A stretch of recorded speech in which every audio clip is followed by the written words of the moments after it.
Hello, ladies and gentlemen, my name is Mings, and once again we got some more Fire Emblem Engage news. It seems like these clips are being dropped on a regular schedule now, as every Monday sees us getting something new about the game revealed. We have 2 new gameplay clips, a couple brief cutscenes of cinematics, and some information about the characters. But first, I want to briefly address something that I missed in the last video, and that's the fact that the character Fram seems to be able to heal in addition to using her brawling, indicating that she may be some kind of a war monk.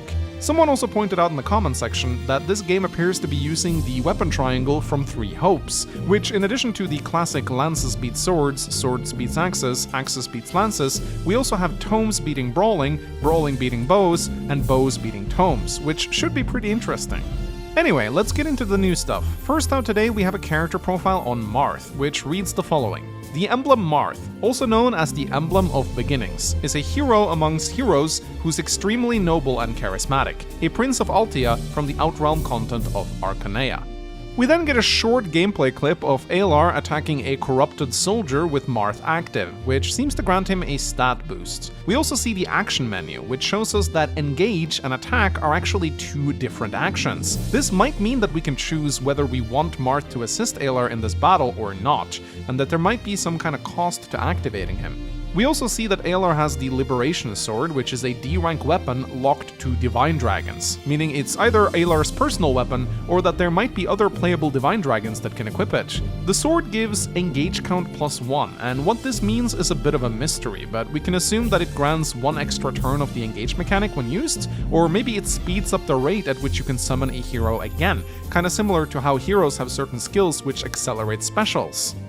We also see from Alar's inventory that vulneraries have 3 uses, so this game seems to function very similarly to Fates, with weapons not having durability, but items like staves and vulneraries being limited. We already knew from the leaks that this game would play very similarly to Fire Emblem Fates, and all we've been shown so far seems to support this. We also have a brief cutscene of Alar talking to Marth, where Marth says he's been watching Alar for a long time and is very happy to talk to him, and Alar saying he's happy to talk to him too, and wants Marth to keep lending his strength to him in future battles. This conversation makes me really wonder who these heroes actually are. Is this the spirit of Marth after his passing, assisting Alar from the afterlife? Or is Alar literally summoning him from another plane to help him? If it's the latter, I feel a little bad for the summoned heroes, being constantly dragged away from their homeworld to assist some toothpaste lord all the time, though they're probably going to approach it the same way that they do summoning characters and heroes. The people in question just hangs around and seems to have nothing better to do. Next up, we have a character profile on Alfred. He is listed as a noble and seems to be one of the main characters of the game. His profile reads, Alfred is the first prince of the Firenese kingdom, a brisk young man who battles alongside the Divine Dragon. He's kind, disciplined, and a flower-loving pursuer of happiness. We also have a clip of him greeting female Alar, alongside the mage Celine and the armor knight Lois. Alfred seems very flustered to meet the Divine Dragon, saying that he's so happy and that he's waited so long to finally be able to do this. I gotta be completely honest, Alfred seems like a very annoying character. I'm not a big fan of his design or what little we've seen of his personality. He strikes me as one of the biggest Avatar worshippers of the bunch, although I think that's a trait that will be shared among many characters in this game. I also find his description a little bit odd. I've seen him described as a hedonist, but I think this might be a bit of a mistranslation. That description does not seem to paint him in a very good light. I think it's more likely that he's a bit of a poet and a bit of a beauty seeker. He doesn't really strike me as a vain partygoer, so saying that he's a hedonist is probably not accurate, but we're just gonna have to wait and see. Based on what I've seen, I can tell that this might be one of my least favorite characters so far, but I have said similar things about other Fire Emblem characters based on trailers and leaks, so maybe I'll end up being wrong on this one.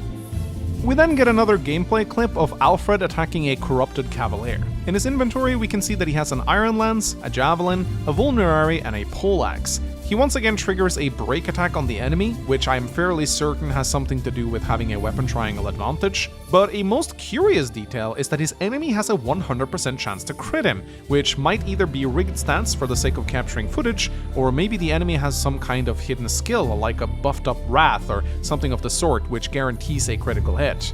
Once again, we see that the same characters are utilizing the summoning rings. Alar has Marth, Alfred has Sigurd, and Celine has Celica.